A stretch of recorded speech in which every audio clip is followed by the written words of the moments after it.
following clips used in this video are owned by Warner Brothers Man of Action and Cartoon Network. Please support the official release by buying the DVDs or watching on streaming services. Thank you. Hi! So today, we're going to end the year with another Ben 10 video. Mostly for two reasons. One, there's some of my highest performing videos on the channel. And second, it's Christmas time, so why not look at the only Christmas episode that I'm aware of? Also, I want to point out that, once again, this episode is on the third season.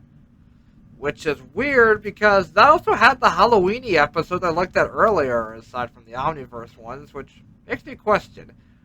Did the people making the show just want to get all of their holiday episodes out of the way in that one season?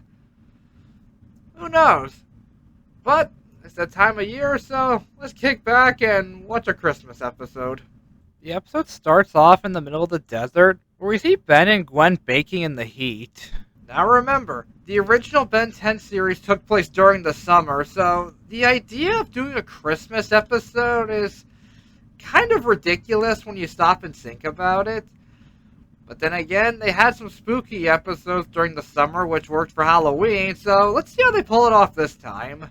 Then we see Ben transform into gray matter to try and make the air conditioner stronger, but he ends up breaking it, causing them to go outside to get away from the smoke. But when they get outside, they see what looks to be an abandoned Christmas attraction, and upon further inspection, they notice that cold air is blowing out of it, which gets them to take a closer look inside, leading to a winter wonderland, where we immediately see them getting spied on by one of the Nutcrackers. After the opening credits, they have some fun in the snow before checking out the rest of the town, where they see what looks to be elves, making Grandpa Max remember how the three of them never really spend Christmas together due to how busy their families are during the holidays. But then they all run off to have some more fun, leading to Grandpa Max being taken away by some of the elves, with one of them looking over and not looking happy about this. Where we then see Max meet someone called Mr. Jingle, who says that this place is called Holiday Village and thinks that Grandpa Max is Santa Claus. But when he tries to explain that he isn't Santa, Mr. Jingle has his elves dress him up as Santa anyways, and we see that the outfit takes control of his body through a remote that Mr. Jingle uses.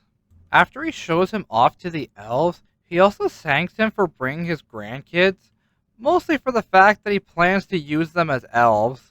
Speaking of, we see them enjoying more of the festivities until some nutcrackers come after them. But then the one elf who we saw earlier starts throwing ornaments at them and tells them to run. After they find a place to hide, Ben tries turning into Heat Blast but instead turns into Accelerate, leading to them running away some more until he lands on ice, which he has trouble maneuvering around. But after getting the hang of it, he ends up crashing into the snow, and he ends up defeating the Nutcrackers by doing what I think is a reference to the movie Elf. Afterward, they meet up with the elf from earlier, who tells them that if they don't leave Holiday Village soon, they will become elves like him, which is already starting to happen to them, as well as getting them up to speed on what's happened to Grandpa Max, where we then see him being tickled by Mr. Jingle as a way to get him to start ho-ho-hoing just to make the elves happy. But then out of nowhere, it shows from day to night where the others get attacked by ice monsters. But they make their way to a building where they see some pictures on the wall, especially one with the elf and Mr. Jingle, who the elf claims was taken a few days ago in 1932. But before they can question any further, the ice monsters start to break in, so they make their getaway through a secret door leading to a toy factory, where they then ask the elf how to save Grandpa, with him saying that they have to destroy a machine called the Jingulator that is apparently what makes everything here magical. But the way closer to it is heavily guarded, so they put antlers on Ben while he's wild mud, which actually does get him past the guards, but the reindeer catch on instantly, leading to a train car chase where they end up meeting face to face with Mr. Jingle, who puts them to work on the assembly line, which happens to be right next to the Jingulator. So they use a defective toy to cause a distraction just so Ben can, well, at least try to turn into forearms to smash it. But he ends up as gray matter and makes his way inside to destroy it from within. And while inside the Jingulator, it looks like an obstacle course, and some of the bits here even look like a video game with some 8-bit music playing as he travels through it. Where he then makes his way to the center of it, and with Grey Matter's heightened intelligence, he makes the Jingulator self-destruct, causing all the magic to fade away, and free Grandpa Max. But they're still elves, and before we can get an answer as to why, they give a speech about the meaning of Christmas to Mr. Jingle, who tells them that they can all become human again, but first they have to deliver all the toys. But with the Jingulator destroyed, the reindeer can't fly. So Ben turns into Stinkfly as a substitute.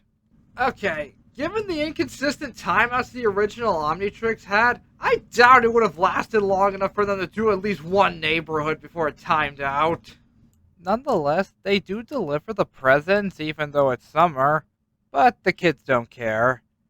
Now with the job done, Holiday Village turns into a simple roadside attraction that celebrates Christmas all year round, and even come across an older version of the elf that helped them, even gives them a hint that he still remembers them, as well as finding a plaque with the same meaning of Christmas speech written on it.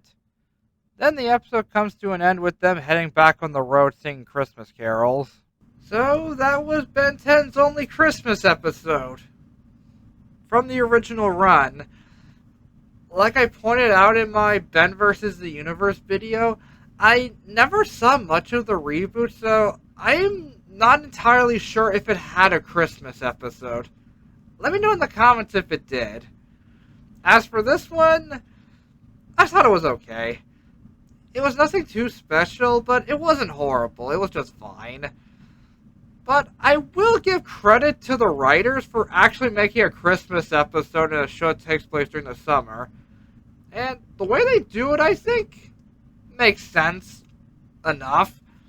I mean, remember, we're dealing with a kid who could turn into aliens, so the idea of a magic jingling machine that creates a Christmas fantasy world isn't too far-fetched. So with that, I thank you for watching, and I thank all of you for getting me to 100 subscribers. And given how slow my subscriber count has been this year, I didn't think I would make it. But thanks to you guys, I did. And I'm very grateful to you for that. So, I want to end this video by wishing you all a Merry Christmas and a Happy Holidays. And given how things have been this year, I hope you spend the holidays with your loved ones and enjoy yourselves a good time. See ya.